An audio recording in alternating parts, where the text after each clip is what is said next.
آپ کو اتنا بتا دوں دل کے کانوں سے، اگر آج سے پہلے کسی نے زنا کیا، پاپ کیا، کسی لڑکی سے ناجائز تعلقات قائم کر کے اس کے جسم سے کھیلا ہے، آج سچے دل سے توبہ کر۔ توبہ ہر مرض کا علاج ہے، بلکہ کافر بھی توبہ کرے تو وہ مومن ہو جاتا ہے، کلمہ پڑھ لے تو اگر گنہگار توبہ کرے پھر اس کے ساتھ یہ نہیں ہے۔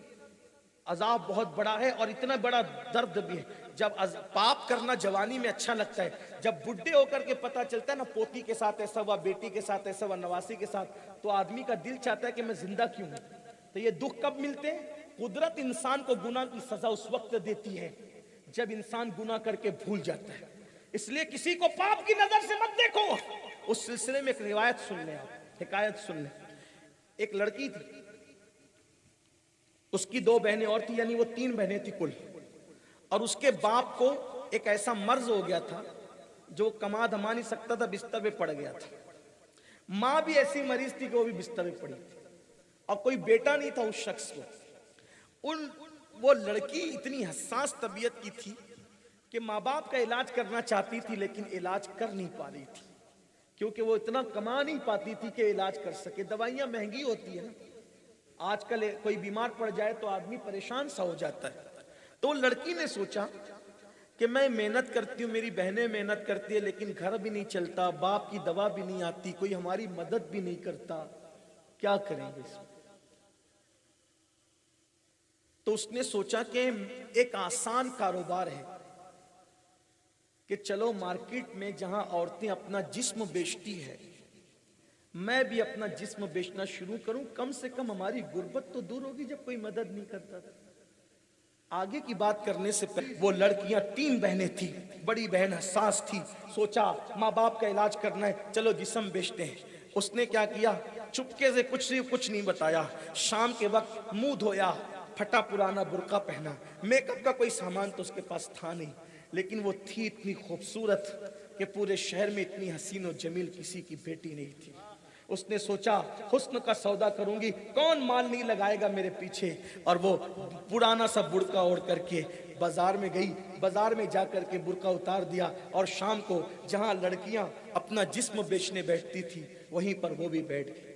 لیکن اس نے دیکھا کہ جو مالدار آتا ہے اس کے قریب آ کر پتہ نہیں کیا ہو جاتا ہے کہ اس کی نظریں جھک جاتی ہیں۔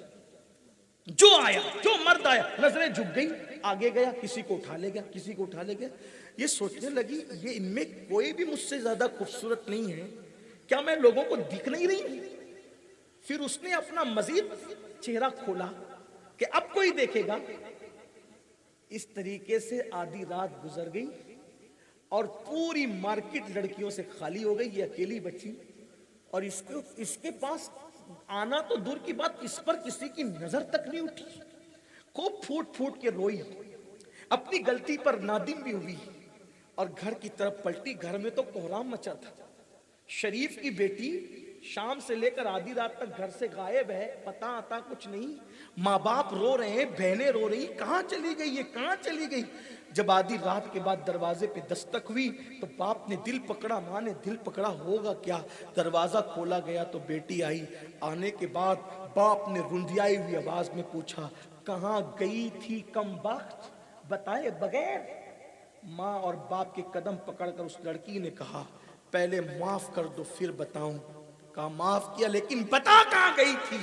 تو کہا کہ ایسی جگہ گئی تھی کہ میں تو گئی تھی برائی کرنے، لیکن قسمت نے مجھے برائی سے روک دیا، میرے رب نے کرم فرمایا، احساس کے ساتھ آئی ہوں۔ کیا ہوا کیا؟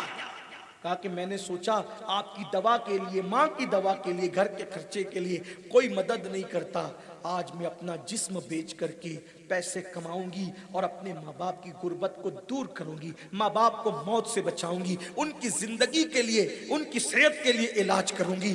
باپ نے اتنا سنا تو دل پکڑا، پھر کہا کیا ہوا پھر؟ کہا بابا اللہ کی عزت کی قسم، اللہ کی عزت کی قسم، مصطفیٰ جان رحمت کی ختم نبوت کا عہد، بابا میں بیٹھی رہی آدھی رات تک، لیکن جو بھی جوان آتا اس کی نظریں میرے پاس آ کر کے جھک جاتی. کسی نے مجھے نظر اٹھا کے دیکھا بھی نہیں. میں ناکامی پہ رو پڑی, لیکن وہ میری ناکامی نہیں بلکہ کامیابی تھی. باپ نے بیٹی کو سینے سے لگا کے کہا, میری بیٹی تو آدھی رات نہیں, اگر تو اپنی زندگی کی 1000 راتیں بھی اس بازار میں بیٹھی رہتی تو انشاءاللہ تجھ پر کوئی پاپ کی نظر نہ اٹھاتا. مجھے یقین تک کوئی نہ اٹھاتا. کہا بابا کیوں؟ کہا اس لیے بیٹی کہ تیرے باپ نے کبھی کسی عورت کو پاپ کی نظر سے نہ دیکھا. جب تیرے باپ نے کسی پر غلط نظر نہیں اٹھائی تو اس کی بیٹی پر غلط نظر کون اٹھا سکتا ہے؟ کیونکہ میرے نبی کا فرمان ہے, کما تدین تدان, تم جیسا کرو گے تمہارے ساتھ ویسا ہی کیا جائے گا. میری بیٹی, مجھے یقین ہے میری بیٹیوں کی آبروؤں سے کھیلا نہیں جائے گا. اے میری قوم کے جوانوں, نکلو اس گندگی سے. یہ وہ پاپ ہے کہ لمحوں کے گناہوں نے صدیوں کی سزا پائی. نکلو اس خرابی سے, انشاءاللہ توبہ کرو گے, اللہ تعالیٰ آج بھی تمہاری بہن بیٹیوں کی عزت کی حفاظت کرے گا. ورنہ یاد رکھنا, اگر پاپ کرتے رہے تو تباہ ہو جاؤ. جہاں گناہ ہے وہاں فنا ہے, جہاں زنا ہے وہاں فنا ہے. تو میں جو بات کرنے چلا تھا بیچ میں بات آ گئی.